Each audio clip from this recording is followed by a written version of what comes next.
99!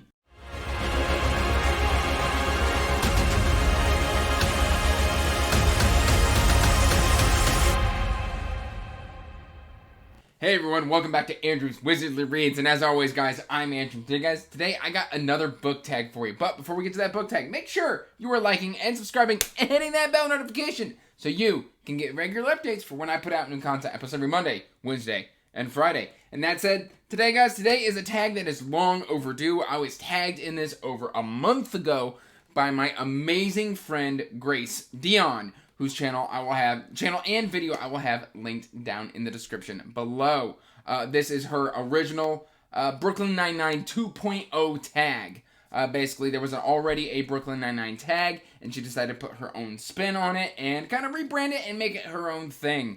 And I'm a huge fan of Brookyln Nine-Nine. Since having a kid, I don't watch a lot of TV anymore, so I'm incredibly behind. But I love Brookyln Nine-Nine, and so I'm super excited that she decided to tag me in this. It's a lot of fun. And so let's get right on into it. I will have all of these prompts in the description as well if you want to do this tag yourself. That said, this is a 9-question tag, and let's jump right on in. All right, question number 1. Jake Peralta, a book or series with amazing humor. And Jake's the class clown, and I could only think of one that I don't talk about a whole lot, because I kind of wanted to pick books that I wouldn't usually use as an answer. I went with Kings of the Wild. Specifically, there's a character in here called Moog. Moog is absolutely hilarious. He's this like crazy wizard, and he's always just flinging spells, and they're like, "What's this gonna do, Moog?" He's like, "I don't know. Let's find out." So I just love Moog. Moog's great, and then just the banter and the dynamics. I love the way that Nicholas Eames writes, and I'm going to be having a discussion with the author and a couple other friends over on Kate the Literary Apothecary's channel in a few months. So I'm super excited for that, because frankly, this is one of the first books I picked up when I discovered BookTube. So that is a dream come true. All right, number 2 is Amy Santiago, a book or series with an amazing female character. And I just finished reading this book, and oh my god, mind blown. That's going to be Guns of the Dawn by Adrian Tchaikovsky. I just finished buddy reading this with Joanna. We both loved it. We both had very similar thoughts on it. This was a 5 out of 5 read for me. I know Joanna's kind of wavering on the 4 to 5 range. She's still kind of sitting with her thoughts there, but I mean, we both really enjoyed the experience. Specifically, we've got Emily Marshwick in this book is our main protagonist, and Emily is this kind of genteel woman who is just kind of going about her life. You know, she's had family tragedy, and like her 2 nations have currently gone to war, drafts and drafts and drafts, and then just the way she steps up, the way she grows, her just self-respect and the power within her characterization is fantastic. I thoroughly enjoyed reading Emily and just everything that was in this book. I love Guns of the Dawn. This is a new favorite for me this year. Like, I've had so many new favorites this year. I don't quite know what I'm going to do with myself next year if it doesn't live up to the year that was 2021, in terms of reading at least. All right. So, because we've done the first 2, it must mean it's time for number 3, which is Rosa Diaz, a book or series with a great mystery. And Rosa's just this kind of enigma of a character. She's like got a soft side, but she's got like that hard exterior. I love Rosa Diaz. And the one I'm going to go with is Nightmare, which is Nightfall, which is the first book of the Nightmareland Chronicles by Daniel Barnett. And what's really interesting about this book, or specifically this series of novellas, is I believe there's 5 of them out right now. The 6th one is getting ready to come out. I want to get my hands on it ASAP. But basically, like, each book unveils something else about what has happened to the world. This is a kind of post-apocalyptic horror / thriller, psychological horror. It's very, very, very, very, very mysterious. And you're not given the answers very quickly. Like, you have to read the series. You've got to go on this journey with these characters. And for that reason, I'm going to choose Nightfall And I hope that when Lily comes out, I finally start to get a little bit more of that mystery answered, because it's so good. It's so good. Oh, mwah! Chef's kiss. I love it. All right, number 4 is Terry Jeffords. Good old Terry. All right, a book or series that turned out differently than you expected. For me, that's going to be Senlin Ascends. Specifically, like, I didn't have a lot of expectations about Senlin Ascends, but what I got made me kind of go, oh. Senlin is not your typical heroic character. He's just an everyman. But then, like, I thought this was like a whimsical kind of just gentle journey of this man, like, just trying to get his wife back.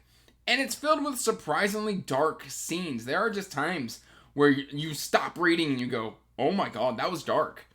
And so I never really had heard that associated here with Senlin. And for that reason, this book was not only a surprise, but an incredible delight. I love this. I'm actually currently reading The Hod King, and I just love me some Hod King right now. All right, Gina Linetti. All right, Gina is a book or series that you love that was outside of your comfort zone. We're going to go with some self-pub here. I just recently released the book review for this, so I'll go ahead and have that linked up in the cards. But this is The Dark Trials by T. James Kelly. This is like a YA paranormal thriller. And I don't typically reach for paranormal, and I don't typically reach for YA. Like, I have a couple paranormal series that I will reach for, but it's very, very few and far between. Like, Fred the Vampire Accountant is one that I would definitely reach for, because it's just absolutely hilarious. But this one was surprisingly, like, mature. So, even though it's YA, like, it still felt like Hannah Church, who is our main POV here, she's been aged up a little bit just through trials and tribulations, and for that reason, I love Hannah. She's got so much to bring to the table. She's got a great depth of character, and this is definitely a book and series that I'm super excited to continue. So that is going to be The Dark Trials by T. James Kelly. All right, number 6, Charles Boyle. Good old Boyle. Just no coordination in that man whatsoever. A book or a series with immersive descriptions, food or otherwise. I was trying to think of a book series where I was just like really hyper-focused on food. And I didn't want to do like Lift and Brandon Sanderson and that whole novella. And so I decided to go in description-wise. And so I'm going to go in with like a very immersive descriptive world. And that's going to be Memory, Sorrow, and Thorn by Tad Williams.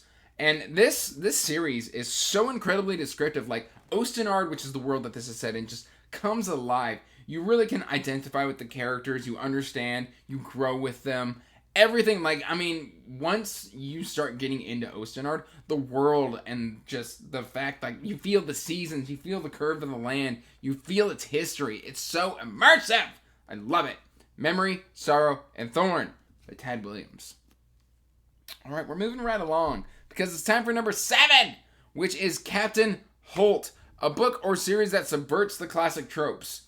And I was trying to think of one here, and really the only one I could think of is one you've heard me talk a whole lot about, and that is Malice. Specifically, the series Faithful and the Fallen subverts the tropes. It gives you a bunch of generic tropes here in Malice, and then over the next 3 books, just starts slowly subverting them and turning tropes on its head, and really, really creating this immersive, really dynamic story. And I just love Faithful and the Fallen. It's one of my favorite reads of last year. This year.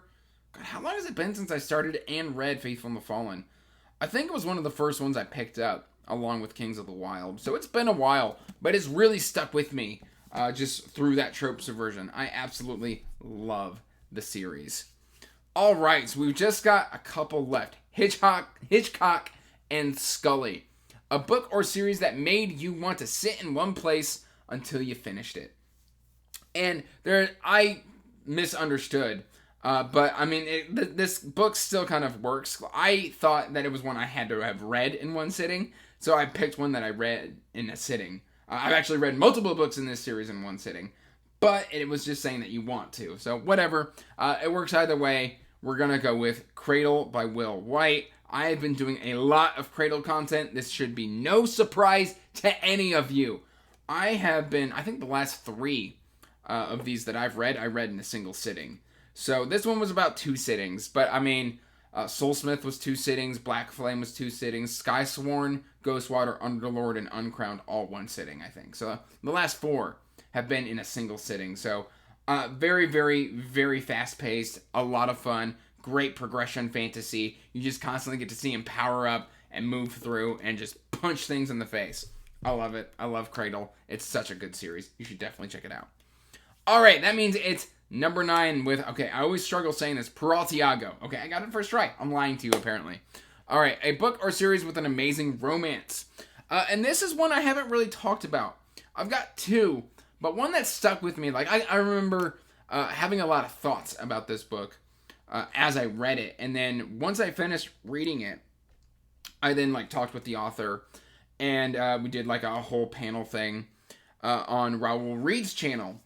And then, like, you know, as the book sat with me, I just grew to love it more and more and more and more. And the second book is coming out, hopefully, in March. So I'm hoping to get that and review it. But that's going to be The Engineer by Darren Hanshaw.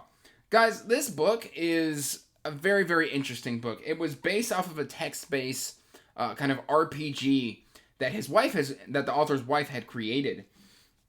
And basically, Action, which is, it's Chronicles of Action's story. Action was his character. And so then he novelized the adventures. He, like, fleshed out the NPCs and everything like that. And it's basically, like, imagine, it's got some fantasy elements, but it felt very Stargate Atlantis to me, which is one of my favorite TV shows of all time. Other than, of course, Doctor Who, Stargate SG-1, Farscape. Most of my favorite TV shows are sci-fi. MASH. No, I'm just kidding. But yeah, that one was for Alan. But guys, this book was fantastic. I was unaware of the fantasy or the romance elements within this book as when I was agreed to read it. And so it caught me off guard. And then, like, as I sat with it, I grew to love the romance between Action and what's her name? It's been a while. But the female character in here who serves as the foil feels slightly autistic. But, like, at the same time, that it leads to a very gentle wooing and a very, very realistic romance to me. Like, basically, they just kind of come together slowly. And they start out as friends. And they work their way through it. Through all the pitfalls. Everything that stands in their way. Like, they're like, listen, we don't know how we're going to overcome this. But we will overcome it. And we will be together. And for that reason, like, this story has just stuck with me so well. Raoul just recently re-interviewed Darren, like, last week. And I chimed in for it. It was a lot of fun. And it just made me want to read this all over again. I will warn you, even though it looks skinny, this is a dense book. It's very, very long. But well worth it. There's a lot of great ideas in here. That said, guys, that is the end of the tag. Now, because this is a tag based off of a TV show, I am, instead of tagging people, gonna just say, hey, if you like Brooklyn Nine-Nine, go ahead and do the tag. You are tagged. I am tagging all Brooklyn Nine-Nine fans. Nine-Nine! That said, guys, let me know in the comments down below what you thought of this tag, what you thought of my answers. Do you have different answers than me? Please. Let's have a good old discussion in the comments section down below. Or, if you want to talk on a more regular basis, check that description for the link to the Whistly Duo Discord. And hop on in. We would love to have you. And, if you want to support the channel on a more regular basis, you can check that description as well for the link to my Patreon. Your support is always appreciated. And as always, guys, till next time, peace out. Stay magical. Bye. And as always, I just want to give a huge thank you to my patrons.